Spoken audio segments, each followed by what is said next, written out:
Et si la chute d'un seul homme suffisait à ébranler l'équilibre non seulement d'un pays, mais de tout un continent? Imaginez une scène d'apparence irréelle. En l'espace de moins d'une semaine, la dynastie Museveni, qui tenait l'Ouganda d'une main de fer depuis presque 40 années, soit près d'un demi-siècle, chancelle soudainement. Le mythe d'une domination éternelle, forgé par des décennies de propagande, de répression et de compromission, se fissure sous les yeux médusés du peuple, de la jeunesse et de toutes les capitales africaines, du Cap à Alger. Pour la première fois de son histoire, l'Ouganda vit ce que d'autres nations n'osent même pas rêver, la possibilité d'un réveil. Les États-Unis, longtemps partenaires ambigus du régime, sortent de leurs réserves. Fini le temps des avertissements feutrés glissés lors de dîners diplomatiques. Place à un mandat d'arrêt international, inédit et tonitruant. Le monde n'a encore jamais vu cela. Le fils d'un président en exercice, Muhoozi Kainerugaba, est désormais menacé d'être capturé, extradé, jugé et condamné par la justice internationale. Ce n'est plus une menace abstraite, mais une épée de Damoclès suspendue à un fil, visible de tous, qui pourrait frapper à n'importe quel aéroport, lors de n'importe quel déplacement. Pour comprendre la gravité de ce séisme, il suffit de se rappeler la dernière fois qu'un chef d'État ou son héritier a été ainsi publiquement ciblé. On pense à Charles Taylor, poursuivi pour ses crimes au Libéria et en Sierra Leone, ou à Laurent Gbagbo, transféré à la Haye après la crise ivoirienne. Mais jamais, au grand jamais, un héritier dynastique encore aux portes du pouvoir n'avait été ainsi exposé par une coalition occidentale, devant la planète entière. À la différence de ses précédents, l'affaire ougandaise se joue en direct, sous les feux de la mondialisation, avec une jeunesse connectée et une opinion publique africaine de plus en plus exigeante.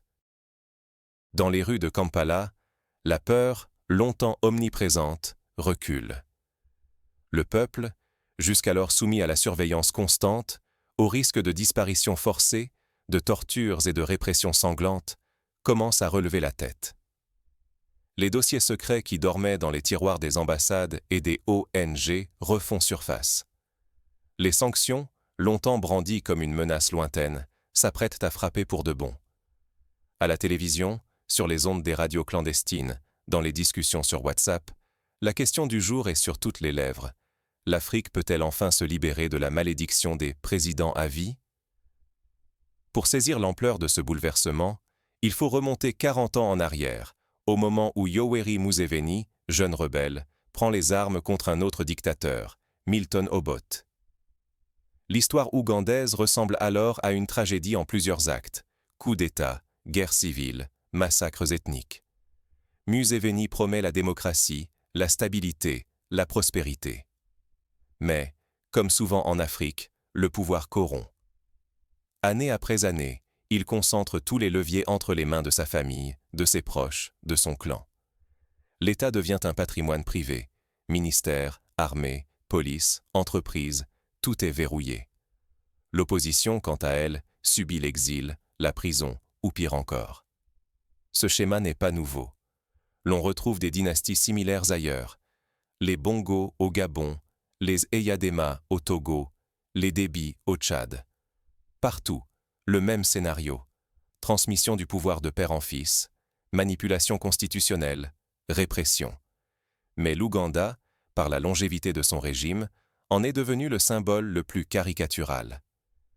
Pour la jeunesse africaine, privée de perspective, le nom Museveni rime désormais avec immobilisme, confiscation de l'avenir, humiliation nationale. Mais à chaque époque, c'est rupture. Soudain, une voix brise le silence. Ibrahim Traoré, capitaine burkinabé, incarne une nouvelle génération de dirigeants venus du Sahel. Lui ne parle pas le langage des diplomates occidentaux. Il ne s'embarrasse pas de formules creuses ni de protocoles vides. Son discours, tranchant, met à nu l'hypocrisie des puissances qui ont fermé les yeux des décennies durant. Il pose la question qui fâche. Pourquoi attendre la chute imminente du régime pour agir? Pourquoi le monde s'est-il tu pendant près de 40 années, alors que la jeunesse de Kampala était traquée comme du gibier? Ce n'est pas qu'en Ouganda que ce modèle inquiète. Regardez le Soudan, où les généraux s'accrochent à leur fauteuil, ou la Guinée, théâtre de putsch à répétition. Le continent tout entier retient son souffle. Chaque fissure dans le mur du pouvoir à Kampala provoque des ondes de choc à Kinshasa, à Nairobi, à Bamako. Les sociétés civiles, étouffées, voient dans le sort de Muhoozi un précédent. Si la justice internationale peut frapper là, alors plus aucun héritier, plus aucun tyran ne sera totalement à l'abri. La brutalité de la répression ougandaise n'a rien d'exceptionnel. Mais la réaction américaine, elle, est inédite. Par le passé, les États-Unis se contentaient d'émettre des communiqués, d'adresser des mises en garde. Aujourd'hui, ils brandissent le Magnitsky Act, un outil conçu pour cibler directement les puissants, sans punir la population. Blocage des avoirs, interdiction de voyage, exclusion du système bancaire mondial, la famille Museveni découvre la signification réelle de l'isolement. Les fortunes secrètes, les villas à Londres, les comptes à Dubaï, tout peut être saisi, gelé, confisqué en quelques clics. Ce mécanisme rappelle ce qu'ont vécu d'autres autocrates. Rappelez-vous la chute de Mouammar Kadhafi en Libye. Ses comptes à l'étranger ont été gelés en quelques heures. Après la fuite de Ben Ali en Tunisie, la traque de ses avoirs a mobilisé des dizaines de pays. Mais ici, l'arme est dégainée avant la chute, comme pour prévenir un scénario sanglant. Le message est clair, la route vers une succession dynastique ne passera pas. Mais derrière la mécanique froide des sanctions, une question morale s'impose. Pourquoi le monde attend-il toujours la dernière minute pour s'indigner? Pourquoi la communauté internationale, si prompte à condamner les violences lorsque le pouvoir vacille, reste-t-elle muette lorsque l'oppression se banalise? Ce paradoxe, Ibrahim Traoré le dénonce sans détour. Pour lui, la vraie rupture viendra d'Afrique, ou ne viendra pas du tout. Ce débat n'est pas théorique. Il a des conséquences très concrètes pour les millions d'Ougandais qui subissent la peur au quotidien. Chaque nuit, des familles entières redoutent le bruit d'une porte défoncée, l'arrivée de policiers masqués, la disparition d'un fils, d'une sœur, d'un voisin. L'arrestation spectaculaire de Bobi Wine, chanteur devenu leader de l'opposition, a marqué une étape. L'assaut contre sa maison, la détresse de sa compagne Barbie, la terreur de ses enfants ont ému tout un continent. Ce n'était pas un simple fait divers, c'était l'incarnation du cauchemar vécu par toute une génération. Le régime, pour se maintenir, a militarisé la société. Les élections, loin d'être des fêtes démocratiques, deviennent des opérations de police. Les camions militaires quadrillant les quartiers, les meetings de l'opposition sont interdits, les journalistes menacés. En Ouganda, voter, c'est risquer sa vie. C'est accepter de braver la peur, d'affronter la violence d'État. Pourtant, malgré la terreur, les files d'attente devant les bureaux de vote s'allongent. C'est le signe d'une soif de changement que rien ne peut étouffer. Face à cette tension, la diplomatie occidentale sort de sa réserve. Après avoir longtemps soutenu Museveni, vu comme un rempart contre le terrorisme dans la région, elle opère un virage à 180 degrés. La raison. La peur que la succession ne se fasse dans le sang, que la contagion ne gagne les voisins. Les États-Unis brandissent le mandat d'arrêt, non seulement pour punir, mais pour avertir tous les potentats de la région. Plus question de transmettre le pouvoir comme un héritage. Mais cette intervention extérieure pose elle-même problème. L'histoire africaine est jonchée d'exemples où la justice venue de l'étranger a semé le chaos au lieu de la paix. On se souvient du cas de Laurent Gbagbo, dont le transfert à la Haye a divisé la Côte d'Ivoire, ou de Hissène Habré au Tchad, jugé au Sénégal après des décennies de crimes. À chaque fois, la question de la légitimité, de l'équité, de la souveraineté revient. L'Afrique peut-elle vraiment confier sa justice à d'autres? Ibrahim Traoré, encore une fois, refuse cette facilité. Pour lui, la vraie alternative ne réside ni dans les sanctions économiques, ni dans l'exil des tyrans, mais dans l'éveil d'une société civile forte, capable d'imposer ses propres règles. Il cite souvent l'exemple du Burkina Faso, où la jeunesse a renversé Blaise Compaoré après 27 années de règne sans partage. Là-bas, la victoire n'est pas venue d'un décret étranger, mais d'une mobilisation populaire, d'une union nationale forgée dans la rue, sur les places publiques, dans les universités. Cet éveil, on le voit aussi ailleurs. Au Soudan, Les protestations de 2019 ont renversé Omar el-Béchir, après 30 années de dictature. En Algérie, le mouvement Irak a contraint Abdelaziz Bouteflika à la démission. À chaque fois, c'est la pression du peuple, la force du nombre, qui a fait plier des régimes réputés inébranlables. Ces exemples démontrent que la souveraineté n'est jamais un don. Elle se conquiert, se défend, se renouvelle à chaque génération. Mais l'histoire ougandaise, elle, reste ouverte. Les jours à venir s'annoncent décisifs. Les rumeurs de purge, de verrouillage des frontières, de sabotage du scrutin, circulent dans toutes les chancelleries. Le risque d'un embrasement régional n'est pas à exclure. On se rappelle le cas du Rwanda, où la radicalisation du régime a fini par déboucher sur le pire. La communauté internationale, elle-même ébranlée par la guerre en Ukraine, la montée des tensions au Sahel, ne peut ignorer le danger. Pour éviter le chaos, des solutions existent. D'abord, il faut garantir la sécurité des opposants, des journalistes, des défenseurs des droits humains. Cela passe par la protection des ONG, la transparence du processus électoral, le soutien logistique aux observateurs indépendants. Ensuite, il convient d'encourager le dialogue national, d'impliquer toutes les composantes de la société, y compris l'armée, traditionnellement pilier du régime.